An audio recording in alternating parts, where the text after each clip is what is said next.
तर आज कुकडेश्वर या ठिकाणी आहे आणि खरं तर आज महाप्रसादाचं या ठिकाणी नियोजन आहे।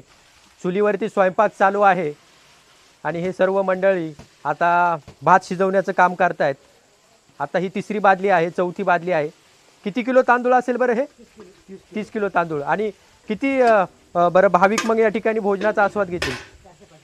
हा, किती लोक भाविक? 300-400। तर आपण पाहतोय जुन्या पद्धतीने, पारंपरिक पद्धतीने या ठिकाणी हा स्वयंपाक केला जातो। चुलीवरचा स्वयंपाक आहे।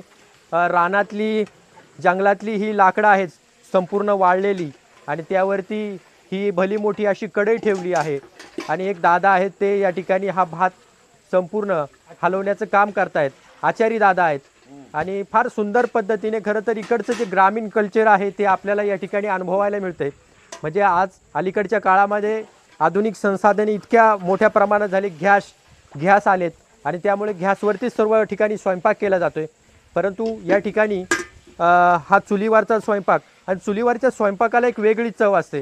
आज आपण पाहतो की चुलीवर आपल्याला चुलीवरच्या भाकरी, खरं तर बऱ्याच हॉटेलांवरती लिहिलेलं असतं चुलीवरची आमच्याकडे भाकर मिळेल आणि गॅसकडून पुन्हा आता संपूर्ण जी आपले लोक आहेत ती चुलीकडे आलेले आहेत। आणि खरं तर विशेष म्हणजे मला या गोष्टीचं वाटतं की आजही ग्रामीण भागामध्ये चुलीवरती स्वयंपाक केला जातोय आणि भाविक देखील संध्याकाळी आता त्याचा आस्वाद घेतील।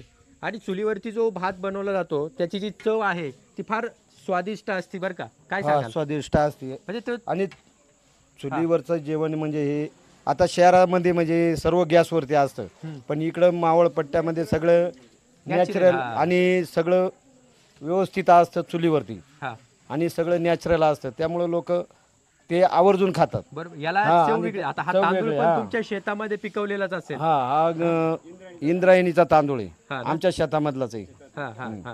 तर असं हे या ठिकाणी इंद्रायणी खडके हे मिक्सचर असतो सगळा तांदूळ आमचा आणि ते भोजनासाठी इथं सगळ्या जे गावातील लोक ते सगळे एकत्र करून ते ती चव वेगळीच असते। तांदूळ गोळा केलाय का?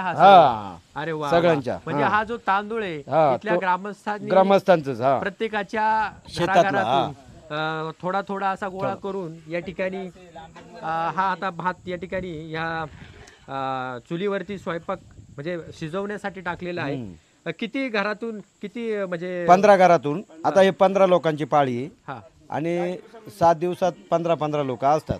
तर आता ही आमची 4थी-5वी पाळी, तर 15 लोकांची पाळी असते ही।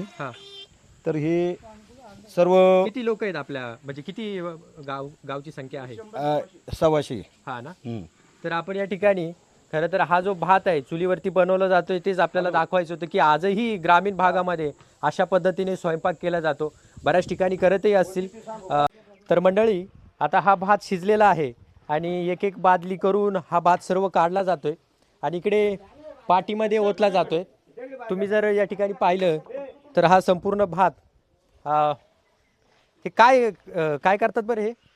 हे आता त्याच्यातून ते पाणी जे निचरा होण्यासाठी त्याच्यासाठी हे भाताचं। आता हा भात शिजला का? हा शिजला। अरे बापरे, एवढं लवकर? आता त्याच्यातून ते निचरा होऊन भात आपलं व्यवस्थित होईल, कच्चा राहणार नाही, काय नाही। आता ह्या पाटीमध्ये पाठीमध्ये म्हणजे थोडक्यात हा भात ती पेज असते ना भाताची ती निघून जाते त्याच्यातून। भातातला जो अर्क आहे तो निघून जात नाही का? नाही जात। नाही। तर या ठिकाणी तुम्ही पाहू शकता हा संपूर्ण भात शिजून तयार झालेला आहे। या पाटीमध्ये ओतला जातोय। पाटी दाखवा, पाटी।